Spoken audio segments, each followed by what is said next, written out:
Nuevo micro, espero que se escuche bastante bien. Y sin más dilación, hoy vamos a empezar por el primer episodio del año de qué he visto este mes. En este caso, qué he visto en enero. Y enero ha sido un mes lleno de cositas, lleno de películas, de documentales, de series, de todo. Y como siempre os voy a dar mi opinión, mi punto de vista y os voy a recomendar si vale la pena verla, si no vale la pena o si quizá tenéis curiosidad, pues si vale la pena ver esa película o no. Y empezamos un año fuerte con la trilogía de John Wick 1, John Wick capítulo 2, Pacto de Sangre y John Wick capítulo 3, Parabellum. Y sin duda alguna es una de las trilogías de acción más interesantes, ya no solo por el protagonismo de Keanu Reeves, que de hecho os voy a dejar un vídeo aquí arriba donde hablo un poquito pues, de su carrera, si os interesa, sino porque además es una trilogía de acción muy bien realizada, sobre todo en los pequeños detalles. Yo creo que uno de los problemas de las películas de acción, sobre todo de alto presupuesto, es el hecho de que pasan por encima muchísimos detalles que en John Wick se cubren muy bien. Por ejemplo, en John Wick hay una empresa que se dedica a limpiar los cuerpos después de que John Wick se cargue a medio mundo. Luego también, por ejemplo, detalles de el recuento de balas que tienen las armas, cómo carga, cómo apunta, dónde dispara. Creo que John Wick lo consigue muy bien, esos detallitos que hacen que realmente te metas un poquito más en la película, aunque sea también hasta cierto punto bastante falso ciertas escenas. Pero bueno, luego pasamos al falso documental de los creadores de Black Mirror, que se estrenó en Netflix a principios de año, que se dice en inglés era Muerte a 2020 o Que le den a 2020, y básicamente es un falso documental bastante interesante, centrado pues en todos los acontecimientos de 2020, y sobre todo la primera mitad es muy divertida, está muy bien hecha. Los actores como por ejemplo Samuel L. Jackson brindan un toque único a lo que viene a ser el documental, pero a partir de la segunda mitad empieza a flaquear un poquito o empieza como a fallar un poquito, ya que se centran simplemente en las elecciones que hubo en Estados Unidos. Tiene sentido porque al final el documental lo han hecho en Estados Unidos sobre la cultura estadounidense, pero si eres de fuera de Estados Unidos o no te interesa tanto la política, esa segunda parte se hace muy densa. Aún así, la primera parte es muy buena y muy divertida. Tras esto hice un maratón prácticamente de películas que seguramente acaben nominadas a Oscars. Empecé con Kajillionaire, una película con una trama y una sinopsis muy interesante, con actuaciones muy buenas y de las más originales que sin duda este año en la temporada de premios se va a llevar algunos premios bastante importantes. Tras esto vi el documental Descansa en paz Dick Johnson, con una de las sinopsis o con una de las tramas más interesantes y más divertidas a nivel de documental, y ya no estoy hablando aquí de falso documental, sino de documental de verdad, en el que una hija que es cineasta, que lleva bastantes años trabajando sobre todo en tema documental, le propone a su padre de qué manera podría morir su padre o cuáles son las maneras más distintas que podrían llegar a ocurrirle a su padre para morir. Aunque la premisa sea tan única y tan diferente o con ese toque de comedia, el documental trata temas muy serios como por ejemplo pues la madurez, el hacerse mayor en general, los dolores, la muerte, el Alzheimer. Trata temas muy interesantes y muy profundos que contrastan muy bien con esa comedia que tiene en general la premisa. Tras esto vi Sound of Metal, que está disponible en Prime Video, así que os recomiendo 100% verla si tenéis Prime Video, protagonizada por Riz Ahmed, que seguramente la habréis visto en alguna película porque ha salido en Star Wars, ha salido en Jurassic World y en muchísimas más franquicias, y sin duda alguna brinda una de las mejores actuaciones del año.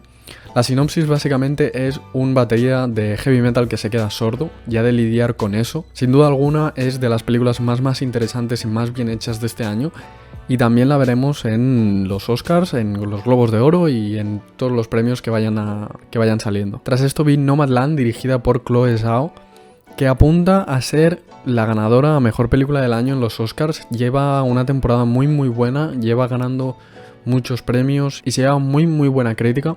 En mi opinión me ha gustado muchísimo más Sound of Metal, pero al final es eso, es mi opinión, es mi gusto. Pero sin duda alguna Nomadland es una obra de arte a nivel cinematográfico. Lo que consigue Chloe Zhao con la actuación de Frances McDormand es muy increíble. Tiene un estilo documental que realmente te hace plantear si es una película de ficción o si no lo es.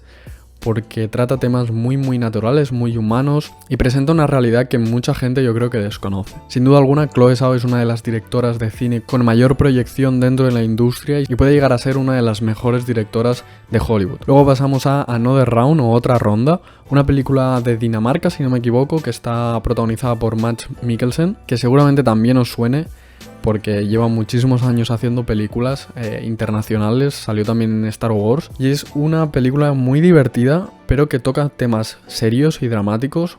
Juega un poquito con el tema del alcohol, con el tema de la adicción y de cuáles son los límites de las personas y de ciertas personas, y siempre desde un punto de vista muy humano, muy natural y muy divertido a la vez, que contrasta muy bien con el tema dramático que al final tiene como la historia en general. Luego vi Fragmentos de una mujer, la cual está disponible en Netflix por si os interesa, y hablé de esa película en el vídeo de plano secuencia, que también os lo voy a dejar por aquí arriba. Y es que los primeros 25 minutos son absolutamente increíbles, son un plano secuencia de un parto en casa que realmente te deja sin aliento durante esos 25 minutos, estás todo el rato casi que de pie y todo mirando a ver qué está pasando, porque a nivel técnico es muy bueno y a nivel también de historia es muy fuerte y muy diferente a todos los planos secuencia que se han hecho en la historia del cine prácticamente. Además, las actuaciones de Vanessa Kirby y de Shia LaBeouf son muy buenas y seguramente acaben nominados a un Oscar. Y de esta película hay una cosita que sí que he leído bastante, y es que mucha gente se ha quejado de que después de esos 25 minutos la película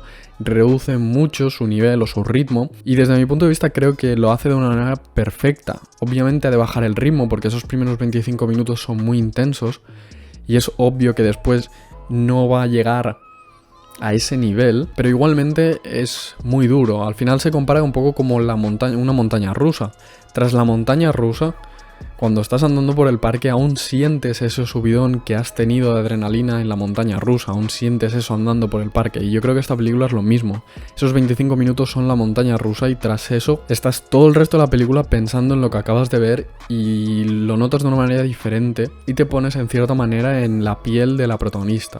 Así que sin duda alguna vale mucho la pena ver esa película. Tras esto vi Promising Young Women, que es una película con una premisa bastante curiosa, sin duda alguna, pero bastante importante, que es de una mujer que va a discotecas y actúa como una borracha para luego aprovechar que los hombres depravados vayan a por ella, y cuando está en casa entonces pues o los mata o los deja ir o no, pero siempre con un toque de comedia. La película está bañada, por decirlo así, en esta comedia típica, pero que realmente tiene una trama muy interesante y una trama que mejora muchísimo cuando llega al final. Y he leído alguna que otra crítica que decía que el final hacía perder toda la película, y para mi gusto creo que es todo lo contrario. El final hace que toda la película tenga sentido y gire completamente la visión que tienes de la protagonista.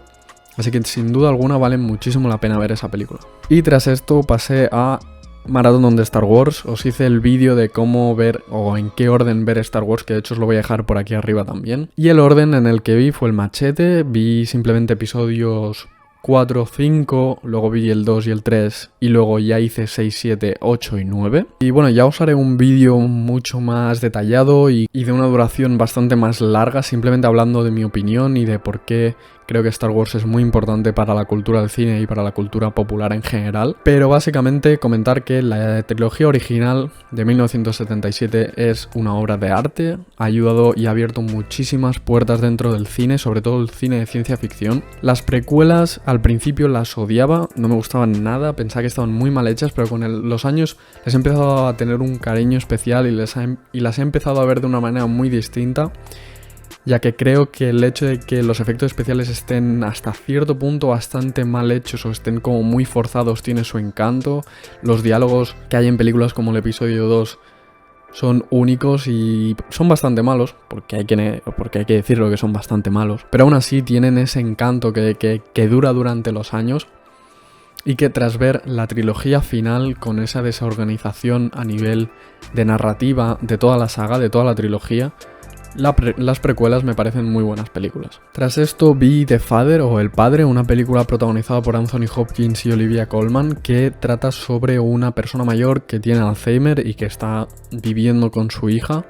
Y el punto de vista de la película es desde el señor mayor que tiene Alzheimer y realmente te hace pensar muchísimo bueno, pues eso, en la enfermedad del Alzheimer y en cómo lo vive una persona que lo tiene. Sin duda alguna es una de las películas más interesantes que he visto este año, una de las más emotivas también y de las que te hace pensar más una vez sales del cine. Sin duda alguna la visión y la perspectiva que te transmite es muy real y muy humana y realmente te hace pensar muchísimo. Y la actuación de Anthony Hopkins es de las mejores actuaciones de los últimos años, la verdad. Y ya solo quedan dos cositas. Tras eso vi Euphoria, el episodio especial de Hunter Schafer que se hizo, el de Jules. Que Hunter Schafer, si os interesa un poquito más, os voy a dejar por aquí arriba un vídeo que hice sobre ella también. Y creo que es uno de los episodios especiales más interesantes. Os hablé en el vídeo anterior de que he visto en diciembre del episodio de Ru. Y en este caso se ha estrenado este segundo episodio de este parón que ha hecho Euphoria por culpa de la cuarentena y del virus. Pues entonces han hecho estos dos episodios especiales hablando un poquito de la vida de ambos personajes. Y creo que es muy interesante ver el punto de vista del otro personaje, de Jules, ya que le da un sentido muy, muy interesante a la serie y sobre todo a su personaje. Está coescrito por la propia Hunter Schafer y se nota muchísimo en los diálogos, ya que son diálogos muy naturales, muy emotivos y se nota que están escritos desde su punto de vista y desde sus experiencias reales. Se nota mucho que el episodio ha estado escrito para ayudar en cierta manera a esa psicología o a esos problemas psicológicos que ha ido teniendo a lo largo de la cuarentena Hunter, que lo ha explicado en alguna que otra entrevista. Y se nota muchísimo que ha usado pues esa plataforma o ha usado ese episodio especial para contar un poquito su experiencia y contar sus vivencias dentro y fuera de la serie. Y finalmente la serie de Netflix dirigida y producida por Martin Scorsese, que se llama Supongamos que Nueva York es una ciudad, que sin duda alguna el título me llamó muchísimo la atención porque era bastante distinto a todas las demás series y básicamente es una miniserie documental donde Martin Scorsese habla con la escritora y humorista Fran Lebowitz, que lleva años viviendo en Nueva York y habla un poquito sobre su experiencia en la ciudad, se queja, juzga, habla sobre todo lo que le parece bien, todo lo que le parece mal sobre Nueva York y va hablando con diferentes personalidades de allí de Nueva York, como podría ser por ejemplo el propio Martin Scorsese o Spike Lee, otro director de cine. Y sin duda alguna es una serie con un toque de comedia muy muy divertido, con un toque también de juzgar pues a la ciudad, de lo que se hace bien, de lo que se hace mal